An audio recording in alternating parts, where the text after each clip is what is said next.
আজকে আমি বানাবো কুলের আচার। কুলের আচার বানাবার জন্যে আমি এখানে 1 কেজি কুল কিনে নিয়েছিলাম। সেটাকে তখন গোটা ছিল, এরকম ভাঙা মানে ফাটানো ছিল না। সেই অবস্থাতে আমি 3 বার ধুয়ে নিয়েছিলাম পরিষ্কার করে। 3 বার ধোয়ার পর এটাকে 2 দিন ভালো করে শুকিয়ে নিয়েছি। আর সেকেন্ড দিনে আমি কুলগুলো একটু করে ফাটিয়ে নিয়েছি, আর যেটা খারাপ কিংবা পোকা সেগুলো ফেলে দিয়েছি। নিয়ে নিয়েছি 5 ফোড়ন, আর 5 ফোড়নের মধ্যে একটু আমি মৌরি দিয়েছি। এদিকে নিয়ে নিয়েছি ধনে আর শুকনো লঙ্কা। এইগুলোকে ভাজবো। প্রথমে শুকনো লঙ্কা আর ধনেটা শুকনো কড়াইয়ে, তারপরে 5 ফোড়নটা ভাজবো। তারপরে এগুলো ভেজে নিয়ে শিলে আমি পিষে রাখবো। কিন্তু এটা একেবারে মিহি পাউডার হবে না, এটা একটুখানি গোটা গোটা থাকবে, এমন মতন হবে। আমি এই আখের গুড়টা নিয়ে নিয়েছি। এটা ঝোলা আখের গুড়। ঝোলা আখের গুড়টা একটুখানি বালি বালি ভাব হয়, আর এতে কোনো নোনতা নোনতা ভাব হয় না। সেই জন্যে এইটা আচারের জন্যে খুব ভালো। এই গুড়টা আমি নিয়েছি। এবারে গুড়ের মধ্যে সবাই জানেন অনেক কিছুই ময়লা থাকতে পারে, মাছি কিংবা কালো কালো যে তৈরি করার সময় ছাইগুলো ওড়ে, সেইগুলো আমি সব ভালো করে দেখে নিলাম উল্টে পাল্টে। পুরো গুড়টা পরিষ্কার করে নিয়েছি। এইবারে আমি আচার বানাবো। এবারে কড়াইটা গরম হয়ে গেছে, শুকনো লঙ্কাটা আগে দিয়ে দিলাম। শুকনো লঙ্কাটা একটুখানি নেড়ে নেব।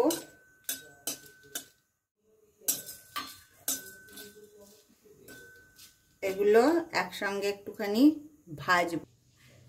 এটা ভাজা হয়ে গেছে, এটাকে আমি নামিয়ে রাখবো। এবারে 5 ফোড়ন আর মৌরিটা দিয়ে দিলাম।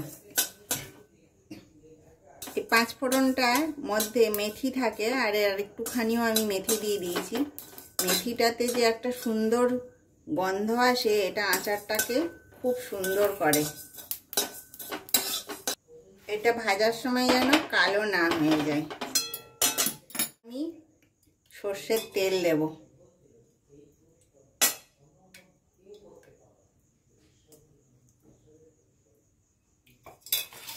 এতটাই দিলাম আমি সর্ষের তেল।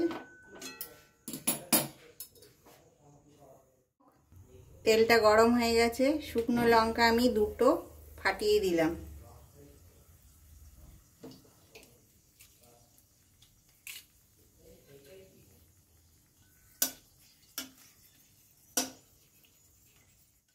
এর মধ্যে কিছুটা 5 ফোড়ন দিয়ে দিলাম।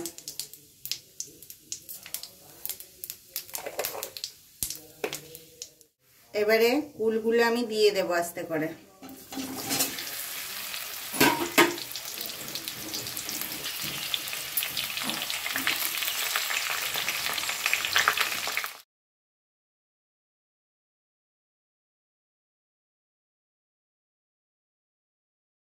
হলুদ দেব। হলুদটা দিলে আচারটা তাড়াতাড়ি নষ্ট হবে না, আর এই আচার 1 বছরেরও বেশি থাকে। আমার মা খুব ভালো আচার বানাতো, প্রত্যেকটা আচারই খুব ভালো বানাতো, আর বয়ামে বয়ামে ভরে রাখতো। এখনো মনে পড়ে ছোটবেলার কথা। আর দুপুরবেলা হলে মা সব রোদে দিত, আমরা সব ভাই বোনরা মিলে চুরি করে করে খেতাম। ছোটবেলায় চুরি করে খাওয়ার টেস্টই আলাদা ছিল। এবারে একটু আমি বিট নুন দিয়ে দেব, আর একটু নর্মাল নুন দেব।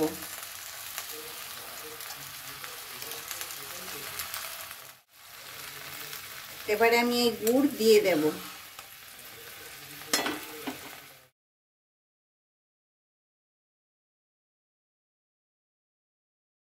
আর একটু নুন দেব।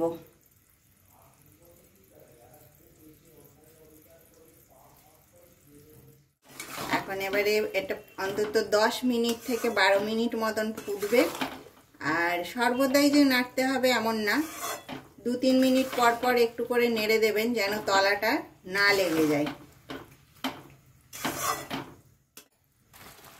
এই যে কুলটা এখন ফুটছে, আর এক একটা কুল দেখুন কত মোটা মোটা হয়ে যাচ্ছে, আর ভেতরে গুড় ঢুকছে।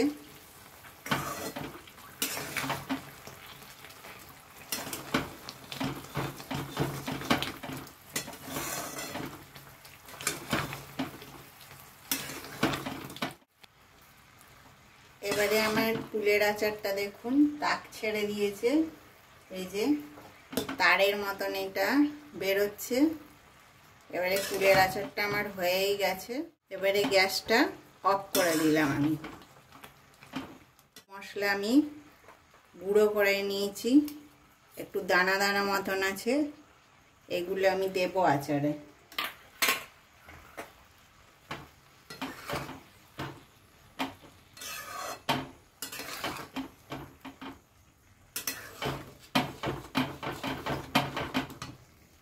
এবারে আমি আচারে মশলাগুলো দিয়ে দেব। এই মশলাগুলো দিলে খুব সুন্দর একটা স্মেল আসে। আপনারাও তো সবাই কুলের আচার বানান, একবার আমার মতন করে বানিয়ে দেখবেন, এটা খেতে খুব ভালো হয়। আর আমাকে কমেন্টে জানাবেন। আমার চ্যানেলটাকে আপনারা লাইক শেয়ার সাবস্ক্রাইব করবেন, আমার পাশে থাকবেন। এটা কাল যখন ঠান্ডা হয়ে যাবে তখন আবার আমি এটাকে বোতলে ভরবো আর আপনাদেরকে দেখাবো। পরের দিন আমি এসছি আচার বানানোর পরের দিন, তো গ্যাসটা আমি ধরিয়ে নিয়েছি। আর এই যে এই বোতলটাতে আমি আচারটা ঢুকাবো। এই বোতলটায় আচার ঢুকাবার আগে একটুখানি আমি এটা আগুনে চারিদিকটা একটু সেঁকে নেব, তাহলে আচারটা পচবে না। খুব বেশি সেঁকবেন না, তাহলে ফেটে যাবে। আর একবার এইভাবে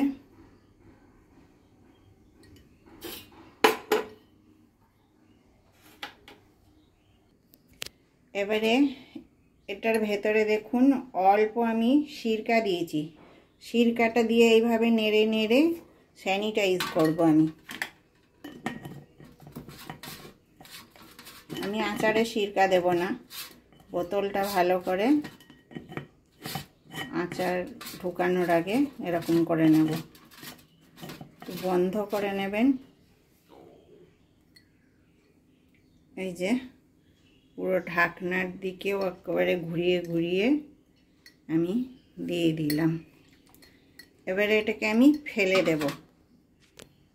ফেলে দিয়েছি।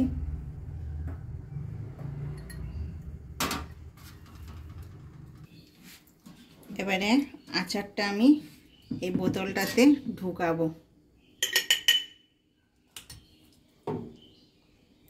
আবার ভরে নিয়ে আবার দেখাবো। আমার এতটা আচার বানানো হয়ে গেছে। দুটো বোতলে এঁটেছে, একটা বোতলে ভর্তি আর একটা বোতলে একটু কম। নমস্কার।